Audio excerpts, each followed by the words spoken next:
لأثرك الصحيح دهاتوا لسردمي إمام عمر دا رضا ورحمة إخوائي للشاري مدينة بوملرزيك الرويدا أهل مدينة زور ترسان أو بوملرزيك هجا جاري دورين ببلا فلان شوين فلان شار فلان ولات بوملرزها جاندي إمام عمر رضا إخوائي بفرمي والله أي أهل مدينة ئەم بوومەلەرزەیە بەهۆی گوناه و تاوانی ئێوەیە سوێن بەخوا یەک جاریتر بوومەلەرزە ڕوو بدا وەڵڵاهی لەم مەدینەدا نانیشم وەڵڵاهی جێتان دەهێڵم. ئیمامی عومەر ڕەزای خوای لێ بێت ئەگەر حاڵی ئێمە ببینیت سوێن بەخوا ئەگە بێتە شارەکانی ئێمە و ئیمامی عومەر یەک دەقە تیایدا نانیشی یەک دەقە ئەوەندە خراپین ئەوەندە خراپین.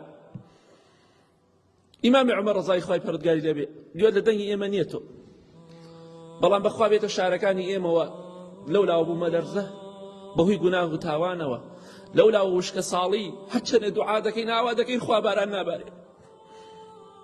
ئەمە هۆی چییە؟ بەرووبووی تاوانە. خوامان لەبیر چووە بۆ خواناسان ئاوایان دەکرد دەستیان هێشتا ئاوا بوو دەستیان بە ئاسمانەوە بوو وەڵڵاهی وەکو ئێستا سایەقە بوو ساماڵ هەور نەبوو بە ئاسمانەوە وەڵڵاهی دەستی دانەکردۆ باران باریوە.